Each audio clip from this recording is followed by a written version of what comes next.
WOWT6, this is Heartland Focus. Good morning, and welcome to Heartland Focus. As you can see, I always start with my mask on just to really drive home the point that these are important. It helps to stop the spread of the coronavirus, and so please continue to wear your mask, social distancing, washing your hands, and get tested. I don't know about other folks, but just me personally, I will take the vaccine. I think it's important. I think it's trusted. I think it's effective and it's safe. And it will do the job of helping to stop the spread and to really prevent folks from for this virus being deadly to some degree. And so each person have to find that out for themselves and seek out the facts, not opinions. So information, I would say go to the cdc.gov for additional information. And then when you want information on testing, Test Nebraska, or even on just when, how, far as just getting your vaccine, the www.dhhs.gov, Department of Health and Service, Department of Health and Human Services, Nebraska, Department of Health and Human Services. You can go and register. If you're choosing to take the vaccine, you can register, and they have a process in which they will contact you, email you, a variation of ways that you can register, and then ways for them to contact you. If you're not a email person or social, have that type of online capabilities, they will call you or email you. So that's important. The information that is out there, let's go to the sources. You have our community health centers, One World, Charles Drew Health Center in this area, and of course, all of our hospitals. If you don't know, I would not just sit around and wait for someone to call you. Be proactive. If you have a family doctor or a primary doctor, call your doctor. Ask them for guidance and information in terms of, or any concerns, or if you're worrying about something, or if you're worrying about should you take it or not because of just your medical condition. Seek that out. And there again, the community health centers, One World, Charles Drew, let's lean on them to help guide us through this as well. Hey, I want to bring on our guest, Camera Snipes. Welcome. How you doing? I'm doing wonderful, Tim. Thank you for having me. How are you? I'm good. I see your shirt, your T-shirt. It says Voices. Okay. Yes. I like that. Yes. Well, I tell you, one of the things, I've been watching you for ever since I've known you, and you've been busy just doing the work. And I'm not just saying that just to say it, but I honor and really celebrate people like yourself that wake up every day to try to make your community better. And so talk a little bit about the organization that you're part of, a little bit of mission, purpose, and then we're gonna cut into just some things that you guys are trying to accomplish for 21 and how people can help. Right. So, well, my name is Camera Snipes, and I am the Community Partnership Manager for Nebraska Civic Engagement Table. otherwise known as the table. That's what I call it. And so at the table, our mission is to really work with nonprofits to increase voting and to really build an engaged Nebraska. As we talk about voting, as we talk about power, right? That really comes from the knowledge of understanding civic engagement.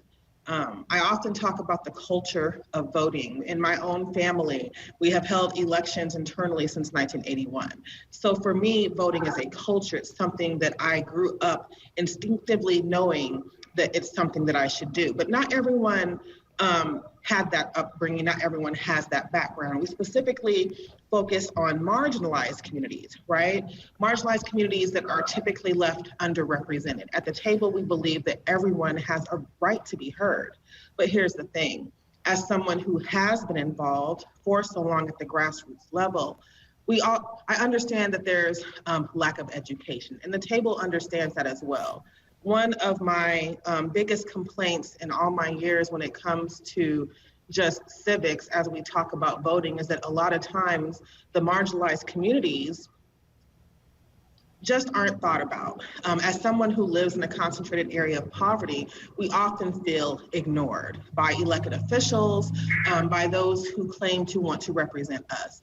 One of the things that I love about the table and why I enjoy being there so much is that they get it. They get that voting is about more than just people showing up on election day and casting a vote. It is about recognizing that people are going through things every day. I think 2020 definitely showed us that, and trying to find a way to address that. So we work with nonprofits. Nonprofits are the ones that are there at that grassroots level. Yeah. They are the ones who are in the community. They are the ones who understand. So we're very logical about it and strategic. And so what we do is provide training, provide funding. Last year, we granted over $500,000 to nonprofits in Nebraska so that they could do their work in the communities by actively getting people engaged to bring out the vote. And I do believe that within Omaha, Nebraska, Douglas County, we definitely saw that people brought out the vote. They did, they really did. But Kimera, in terms of just at the core of our democracy really is our right to vote. And we witness it being shaken and almost really at a point where, people say, I don't say, people say, I think it is. We have a fragile democracy. How do we shore that up? How do we, with the work that you're doing, you're getting people out, but then, we get them out, but then we have all this mess in terms of just, well, dang, we can't count your vote, we can't count their vote. How do we begin to shore this thing, what we call civic engagement, democracy? How do we shore it up? Well, it's interesting you asked that question because when you first came on, you were talking about COVID, but one of the thoughts that I took away from what I heard was knowledge, right? Knowledge is power. Yes, and I think it is. That's what it comes down to. Information is power. And so that's the reason why we're very big on education. That's the reason why we're nonpartisan and work with everyone. That's the reason why we're working with the organizations who understand the people who can actually get out here and do the work. You have to educate people. I understand what we're seeing happening in other places, but let's not forget some of the good things that we see happening as well. Yeah. What I also see is an activation of people. People have been activated everywhere. And so I also appreciate the ability of the table to be able to seize opportunity in that. People are activated. We have to educate them. And if we can do that, that helps to start breaking down a lot of those barriers. Yeah. Education and knowledge is so key. And that I agree with you. In terms of just, when you think about that involvement and engagement and education, where should we start? I mean, I know it starts in the home, but we don't see, to my knowledge, I don't know. I guess you would know. You're a member of the school board, but civic responsibility. It just seemed like we've kind of moved away from those core principles in teaching civic responsibility, civic engagement, and all those kind of things. So For me, I will say this, and this is Kimara Snipes. I talk about this with our communications manager. I've done a presentation. I entitled it "The Culture of Voting." I go back to my family, I like right? that. I go back to my family. My mother was from Farmerville, Louisiana. Okay. And starting in 1977, we started having family reunions every other year. Yeah. I don't know what happened, but in 1981, my family started holding elections. President, vice president, secretary, treasurer, dues, the whole 9 yards. And we've been doing that since I was a child. Now, my parents also grew up during the Jim Crow era. So my mother, if you think I'm an activist, if you think that I have a voice, you should have met my mama. Okay. Okay. And if she has something to say, she was going to say it. And voting was something that she was adamant about. She took me with her to the polls as a small child. So I talk about a culture of voting because it started at home. And because it started at home, it did become a part of my culture. I could not imagine not voting. I remember when in 2014, I had a virus and it left me on a ventilator. You know my story. I was hospitalized for quite a while. And when I got out of the hospital, I still wasn't moving around. And that particular October, I wasn't able to go vote. And I was sick about that. And so for me, it's a culture of voting. So to answer your question, it starts at home, or it should, but there are barriers. I just got done talking about I live in a concentrated area of poverty. I also have a support network. Omaha, Nebraska has 9 concentrated areas of poverty. Look how many people are out here, as we say, going through it. So voting is not top of the mind thinking for a lot of people. So that's the reason why we have to find a way to educate people and get them to understand the significance of it. Yeah. And that's why I appreciate the table, because not only do we do that, but we find a way to make sure, working with the nonprofits that we have as members, to make sure that that happens year round, not just 6 weeks before an election, not just 6 weeks before, like I said, an election. Yeah. Well, we're going to take a break, Kimara, and when we come back, let's talk about shoring up the confidence and then really talk about what can people do to help your organization out, okay? We'll be right back. Stay with us. All right. Hey, welcome back to Heartland Focus. Well, thank you so much for being here again, Kimara. I appreciate you taking the time. So this is good work. I mean, this is good work, especially in light of what has happened and is happening in our country. I don't know about you, but it seems like so many more people are attentive to this process of civic responsibility and civic engagement because of the disruption, I would say, that is taking place. And so let's talk about that a little bit, but more importantly, let's talk about what people may do or opportunity for people to get engaged. And I love this thing, the table. I love that. So let's awaken some folks and activate some folks. And how do we do that? Well, I mean, at the table, we definitely invite any nonprofit to come and be a part of the movement. And our movement is about building that really long-term people power in Nebraska. And that's how you push democracy forward. So if you're a nonprofit organization, you can become a member or a partner. Another thing I love about the table is just consistently thinking and thinking outside of the box. When I first joined, we had our member organizations, but we also recognize that we have nonprofits that may not quite be at a level to where they're really ready to do aggressive field work. So our executive director, Zach Bergen, who is just amazing, he gave me the opportunity to create a partnership program. So we have a membership program. And if you're not quite there yet, we also have the partnership program, which I've created. As an individual, you can invest by donating. And this here is direct investment into the work that we do.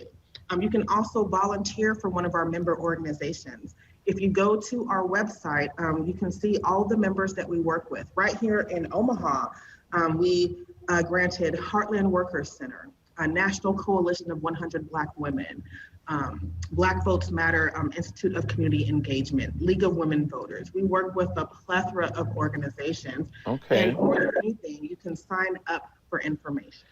Hey, I don't know if you noticed this, Kimera, but I'm wearing a 100 Black Man shirt, and one of the things that we're hoping to do is get more involved with advocacy and things like that to really begin to educate and do our part. And so it's good to see that you have one of our partners, the 100 Black Women, involved in the work that you guys are doing. That is awesome. And, Absolutely. And so as we look at the work that's in front of us, we've just elected a new president.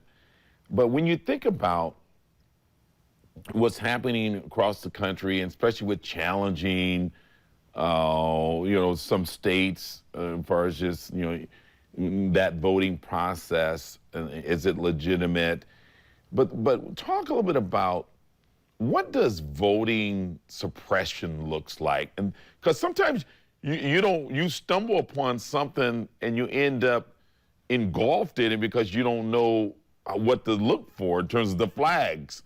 So what does because I keep hearing that term, voting suppression. We should be opening it up, making it more easier for people to vote versus creating opportunities and pain points that prevent them, that create more loops and hoops for them to jump through. Right. So voter suppression, creating barriers to voting, that's basically what that is. So what would that look like? That would look like voter ID requirements. Okay. Maybe lack of language access as we think about Omaha, Nebraska. Yes, so I'm an elected official. I serve in the Omaha Public School Board. Yeah, thank you for your service. Thank you.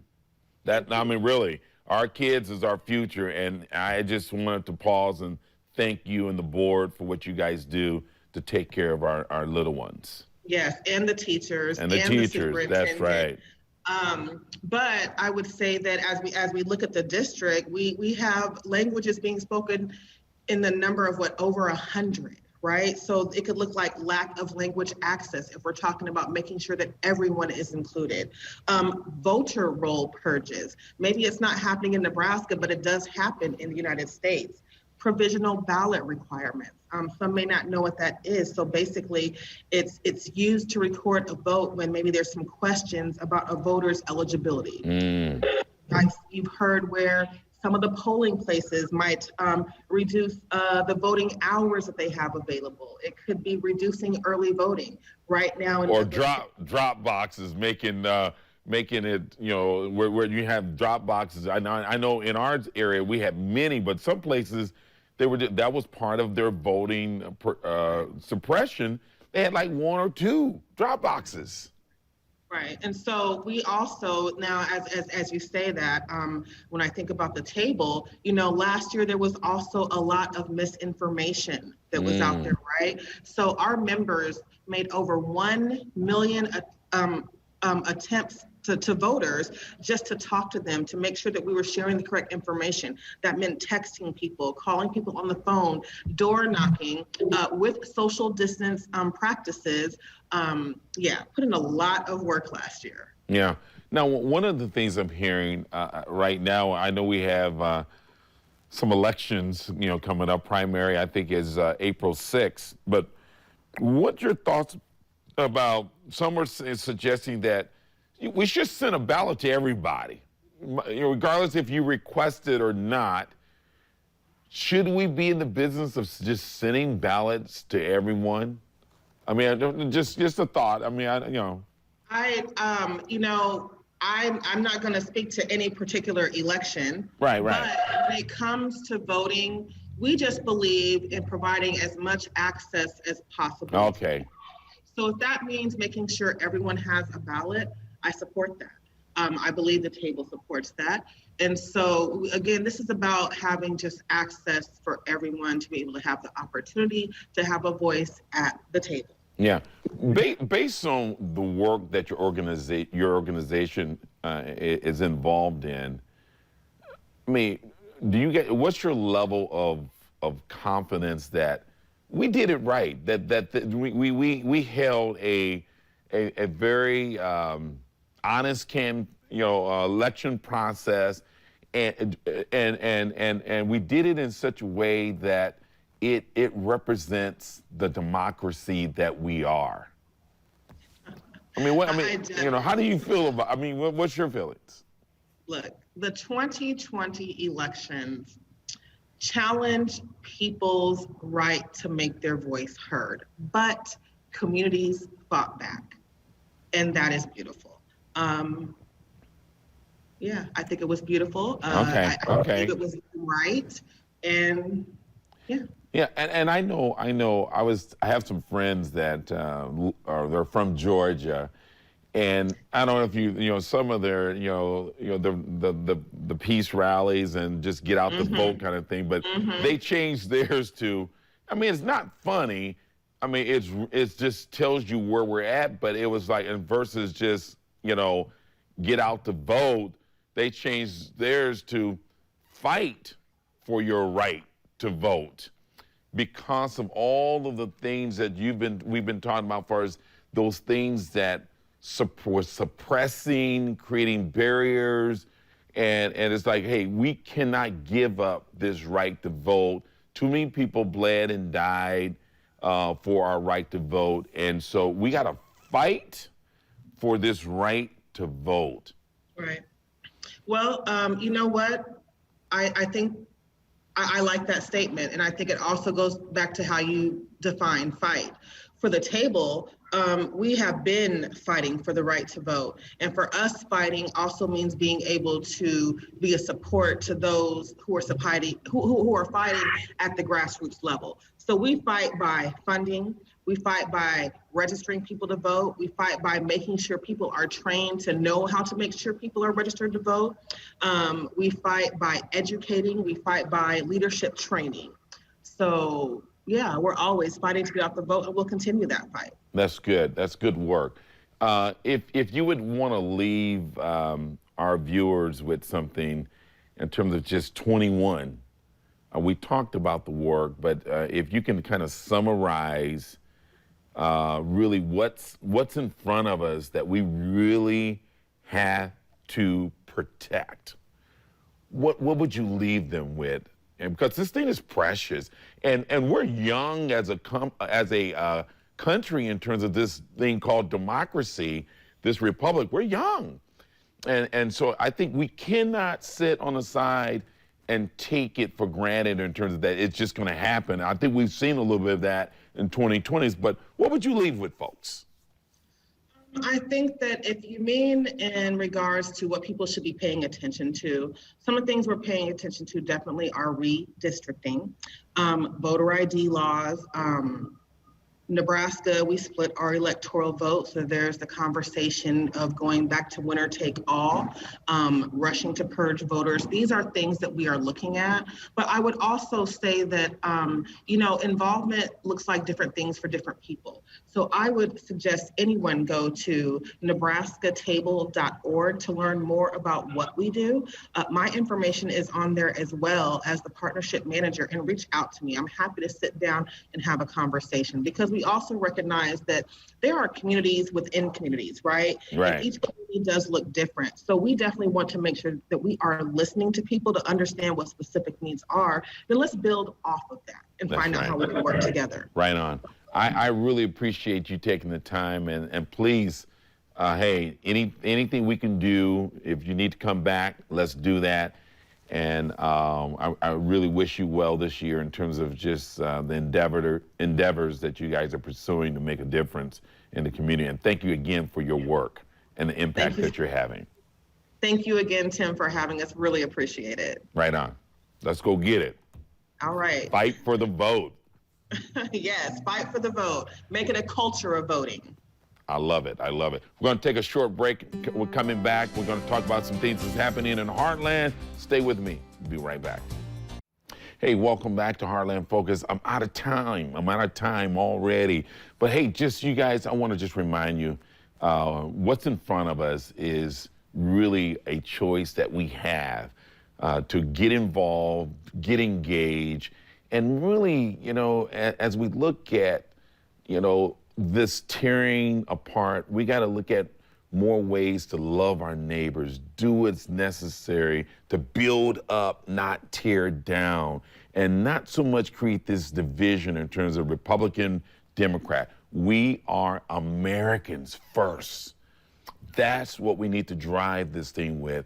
And so we can really pay attention to the core principles, our moral compass of really the commonality, the common purposes that's going to keep us together as a union. So, hey, until next time, do what it takes, wear your mask, be safe, but most of all, do what it takes and do what's necessary to be good to yourself. It makes it so much easier to be good to others when you take care of yourself. I'm your host, Tim Clark. Next time, go get it. It may not come to you. Sometimes you got to go take it. Let's get it.